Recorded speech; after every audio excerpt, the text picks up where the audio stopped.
김봄입니다. 제가 요즘에 영상을 올리는 게 좀 뜸했었죠. 여기 별다른 얘기는 없었는데 이제 조금씩 변화가 일어나고 있는 것 같아요. 그래서 그 소식을 좀 전해드리려고 오늘 영상을 좀 켰습니다. 먼저 제가 지난 영상에서도 이제 기준금리는 어느 정도 그 9분 응선을 넘은 것 같다라고 얘기를 했잖아요. 그래서 어제 한국경제TV에서 나온 뉴스인데요. 여기서도 이제 금리 마지막 인상, 미국에서는 기준금리 3월의 마지막 인상으로 보이고 연말에는 인하할 가능성도 보인다. 이런 뉴스가 나오죠.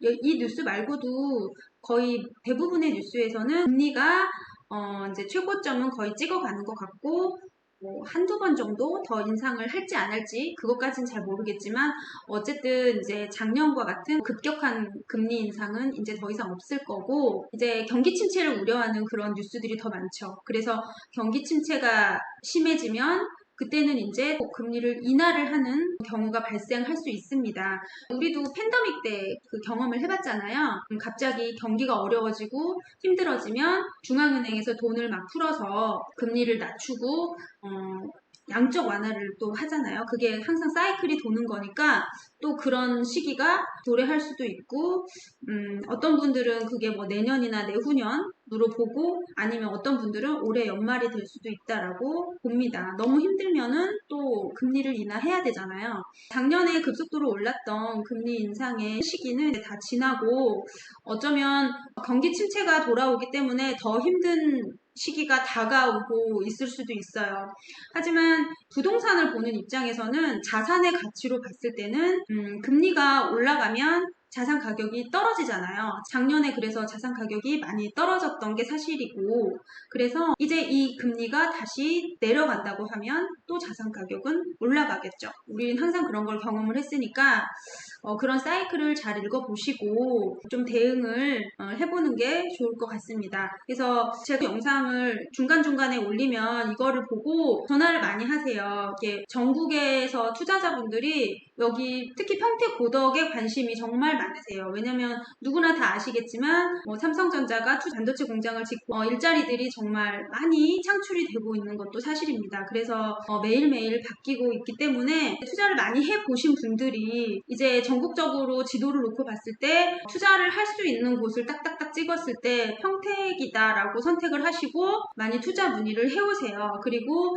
지금이 저점이다라고 생각을 하시면서 아파트나 토지 이런 거를 많이 문의를 해오시는 상황이에요. 그래서 평택 고덕신도시는 베드타운이 될 것이다. 그리고 거의 충청도에 있는데 무슨 소리냐 이렇게 하시는 분들도 계시는데 저도 사실 예전에는 그렇게 생각을 했었는데 제가 여기에 들어와서 일을 해보니까 여기에 있는 사람들이 외지에서 일자리를 찾아서 이쪽에 와서 근무를 하고 좀 살아보니까 여기에서 정착을 해도 되겠다 이런 생각들을 정말 많이 하세요. 그리고 그 사람들은 다 30대 젊은 사람들이거든요. 그래서 지금 고덕신도시의 어떤 그 개발 계획이나 이런 게 경기가 좋지 않고 잠깐 반도체 시장이 좋지 않으니까 지금이야 그렇지만 삼성에서 투자하는 그런 반도체 공장이 그 큰 틀이 흔들리지는 않거든요. 그리고 굵직굵직한 계획들은 다 계획대로 진행이 되고 있기 때문에 만 보고 생각하시는 게 아니라 앞으로 장기적으로 봤을 때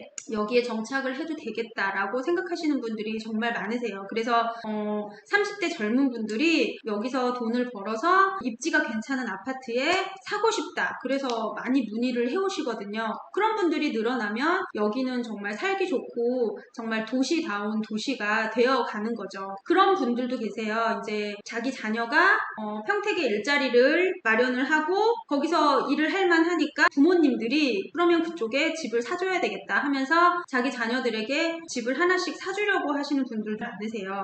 어차피 고덕신도시는 장기적으로 봤을 때 발전을 할 것이고 투자를 해놔도 거주를 해도 괜찮을 곳이다 라고 생각을 해서 지금도 입주가 많고 전세가 많이 쌓여있긴 하지만 어떻게 보면 매물을 고를 수 있는 시기라고 생각을 하시고 여기서 매수를 조율하시는 분들도 많으세요. 저는 어쩌면 좀 더 내려갈 수도 있지만 내려간다고 해도 그렇게 크게 내려갈 것 같지는 않습니다. 왜냐면 이제 금리가 거의 다 잡혔기 때문에 이제 몇 개월만 지나면 거의 바닥은 다져지고 2025년부터는 이쪽에 이제 공급 물량도 별로 없거든요. 그런데 인구는 계속 들어오고 있잖아요. 그러면은 또 계속 그 수요가 몰리고 그 시세는 올라가게 되겠죠. 그리고 고덕이 아닌 뭐 서평택이나 뭐 구도심에 사시는 평택 시민들도 고덕으로 입성을 하고 싶어 하세요. 쉽게 말해서 상급지로 갈아타고 싶어 하시는 수요도 굉장히 많습니다. 그래서 그런 분들의 문의도 정말 많이 받아요. 그러니까 평택 내에서도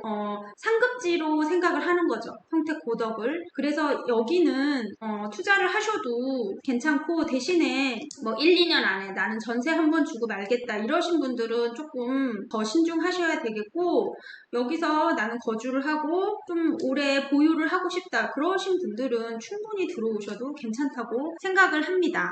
그래서 지금은 어떤 심리가 좀 작용하고 있는지 그거를 한번 볼게요. 제가 자주 보는 사이트가 여기 아실이라는 사이트인데요. 여기 보시면 여기에 매수 심리라는 탭을 누르면 이런 그래프가 나옵니다. 서울을 보시면 매도세가 지금 굉장히 쭉 올라가 있죠. 쭉 올라가 있다가 조금 이렇게 꺾인 게 보일 겁니다. 매도를 하려고 하는 사람들의 심리가 이렇게까지 올라갔다가 지금 살짝 꺾이고 있어요. 그럼 매수세를 볼까요? 매수를 하려는 심리가 이렇게 막 위아래로 올라갔다 내려갔다 하다가 최근에는 거의 바닥을 다지다가 지금 살짝 끝에 올라가고 있습니다. 조금 확대해서 볼까요? 이렇게.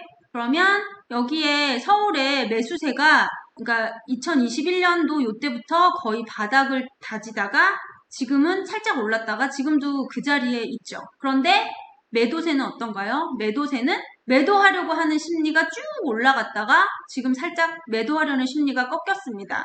이게 왜 그러냐면 지금 정부에서 주택가격의 연착륙을 위해서 굉장히 많이 풀어주고 있잖아요. 세금 완화라든지 뭐 특례 보금자리 이런 것도 일시적으로 풀어주고 이러니까 매도자분들이 한숨 돌린 거죠. 매도를 하려는 심리가 조금씩 이렇게 줄어들고 있는 거죠. 그래서 제가 매수 타이밍이라고 보는 시기는 바로 이런 시기라고 볼 수 있죠. 이렇게 매도와 매수의 간격이 엄청 벌어져 있을 때 요럴 때 매수를 하시면 이때는 매도하려는 사람들이 훨씬 많고 매수하려는 사람들은 적잖아요. 그러니까 아무도 사지 않을 때 이때 사는 거죠. 이때가 매수 타이밍이라고 보는 거죠. 그리고 나서 이 심리가 조금씩 만나서 붙어서 이렇게 서로 심리가 막 뒤엉켜 있을 때는 이때는 바로 상승장인 거죠. 실제로 이때가 2013년도부터 한 요때쯤 되겠죠. 최근까지 작년까지도 쭉 이렇게 2022년까지도 물론 중간에 등락을 있었지만 이렇게 매수와 매도의 심리가 막 뒤엉켜 있을 때 요때가 꾸준한 상승장이었다라고 볼 수 있는 거죠. 근데 지금은 매수와 매도의 간격이 굉장히 많이 벌어져 있죠. 많이 벌어져 있는데 지금 이 간격이 이렇게 조금 이렇게 줄어들고 있는 게 보이시나요? 이렇게. 근데 지금 매수는 그대로 아직 매수는 움직이지 않고 있어요. 근데 매도자분들이 지금 조금씩 매물을 거둬들이고 있는 상태인 거죠. 근데 이거는 서울인데 우리나라의 부동산 지표는 서울이 거의 표준이잖아요. 서울을 봤을 때 서울의 상황은 이런 거고 지금 경기도의 상황을 한번 볼까요? 경기도도 매수, 매도를 보면 지금 서울과 거의 비슷하게 움직이고 있어요. 그러니까 저는 평택에 있지만 평택만 보는 게 아니라 서울을 가장 중요시하게 보고 그리고 그에 따른 경기도의 그 지표를 중요하게 봅니다. 왜냐하면 비슷하게 움직이거든요. 서울이 먼저 움직이고 그에 따라 경기도가 후행을 하기 때문에 거의 같이 움직인다라고 볼 수 있어요. 그래서 지금도 보면 이렇게 매도세는 한참 끝까지 올라갔다가 조금 꺾이고 있고 매수세는 지금 이 자리에 있죠. 근데 이 매수세가 이렇게 올라가고 매도세가 이렇게 내려오면 이제부터 이때부터 상승장이 시작이 되는 거죠. 요런 타이밍에 이렇게 유명한 인플루언서 분들이나 이렇게 블로그 글들을 보면 신축 아파트나 재건축 재개발이나 요런 것들이 이때부터 움직이기 시작을 해요. 왜냐면 투자자분들이 요럴 때 움직이시거든요. 투자자분들은 상승장에서 끝에 추격 매수를 하지 않습니다. 요럴 때가 이제 추격 매수를 할 때죠. 이럴 때는 거의 실거주자분들이 추격 매수를 많이 하죠. 그래서 이럴 때 영끌을 하시는 분들도 나타나고 이럴 때 가격이 많이 뛰죠. 제가 봤을 때는 지금이 요런 타이밍이니까 이때 들어가면 지금은 매수하려는 심리가 거의 바닥이고 매도하려는 심리가 끝까지 올라갔다가 지금 조금 꺾이고 있기 때문에 이게 좀 더 꺾였다가 다시 올라갈 수도 있어요. 그렇지만 이제 금리가 잡히고 어느 정도 공급 물량이 없다라는 거를 확인을 하면 매수와 매도가 이렇게 붙어서 이럴 때는 이제 다시 상승으로 올라가는 거죠. 그리고 지난 상승장에서 올라갔던 그런 곳들은 벌써 이렇게 신호가 나오고 있어요. 예를 들어 동탄이나 아니면은 송도나 이런데 언론에서 굉장히 많이 30% 이상 빠졌다 이런 곳들은 굉장히 많이 빠졌잖아요. 그러니까 지금 급급매를 위주로 거래가 되고 있다는 소식들이 들리고 있습니다. 근데 상대적으로 여기 고덕신도시는 그렇게까지 많이 빠지지는 않았거든요. 그래서 그런 급급매 소식이 화제가 되거나 그러지는 않는데 여기서도 아주 급한 매물들은 조금씩 거래가 되고 있어요. 여기 네이버 매물을 보시면 제일풍경채 보면 매매가 이렇게 있고 제일 저렴한 게 5억 7천부터 이건 저층입니다. 투자자분들이 로얄동 로얄층을 5억대에 사고 싶어 하시는 분들이 정말 많거든요. 줄을 섰어요. 근데 그런 매물은 그렇게 없어요. 이렇게 저층 아니면은 좀 조건을 맞추기 어려운 그런 매물들이 5억대에 나오는 거고, 그래서 지금 매도자와 매수자 사이에 이 눈높이가 굉장히 다르다고 보시면 돼요. 그리고 언제 확연히 오를 거냐면 이 전세가 지금 제일 저렴한 게 2억 7천부터 나오고 있잖아요. 전세가가 올라가줘야 매매가가 밀고 올라가는 거거든요. 근데 지금 보시면 전세가는 지금 이렇게 보합을 보이고 있습니다. 아직 그렇게 크게 올라가는 모습은 보여지지 않고 있어요. 그리고 여기에 지금 이렇게 입주가 지금 많이 있거든요.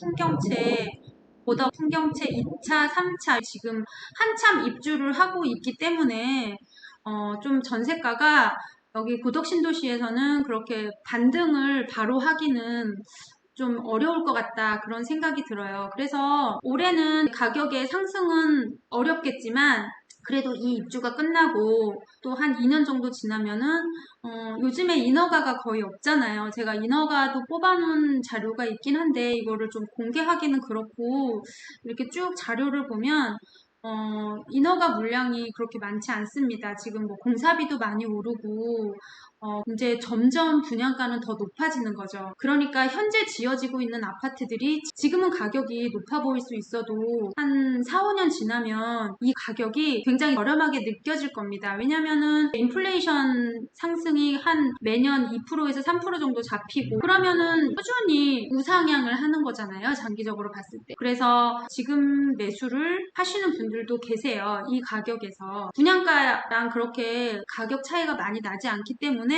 이 지역을 믿고 이 지역의 성장성을 믿는 분들이 굉장히 많이 계시거든요. 외부에서 봤을 때는 여기가 서울 강남도 아니고 분당도 아니고 충청도에 가까운 경기 최남부 도시라고 그렇게 말씀하시는 분들도 계시는데 여기 평택은 경기 서해안 축의 핵심이 될 도시거든요. 그리고 일자리도 계속 들어오고 있고 하니까 지금 잠시 힘들고 좀 반도체 시장이 어렵고 삼성이 조금 속도 조절을 한다 이런 소문도 있지만 물론 그런 면도 보입니다. 제가 요즘에 있어 보니까 여기 좀 원투룸이 빠지는 속도가 좀 둔해졌거든요. 근데 이런 거는 계절적인 요인이고 또 봄이 되면 사람들을 많이 뽑는다는 얘기도 있어요. 여기서 사시는 분들은 전혀 그런 걱정을 안 하세요. 근데 이제 외부에서 보시는 분들이 평택 고덕은 배드타운이 될 것이다 이런 얘기도 하는데 현장에 있는 제가 보기에는 그거는 아니고요. 여기는 지금은 공사판이고 좀 황량한 그런 생각이 들지만 상가, 학교, 공원, 예술의 전당, 박물관 이런 것들이 인프라가 점점점 채워지면 이제 경기 남부에서 어떤 거점 도시로서 활약을 하는데 전혀 손색이 없을 거라고 생각을 합니다. 그래서 고덕 신도시에 관심이 있는 분들은 계속 지켜봐 주시고 투자를 하실 분들은 지금 전화를 주시면 투자를 하실 수가 있어요. 매도자분들도 웬만하면은 그냥 안 팔고 싶어 하시는데 그래도 이제 상황이 여의치 않아서 파시려는 분들이 간혹 계시거든요. 그런 거는 잘 조율해서 매수를 하시는 것도 전 나쁘지 않다라고 생각을 합니다. 어쨌든 오늘은 이렇게 고덕 신도시의 요즘 상황을 전해드렸고요. 입주가 끝나면 몇 개월이 지나면 또 많이 바뀔 거라고 생각을 해요. 그럼 오늘은 여기까지 찍고 다음에 더 좋은 영상으로 찾아올게요. 감사합니다.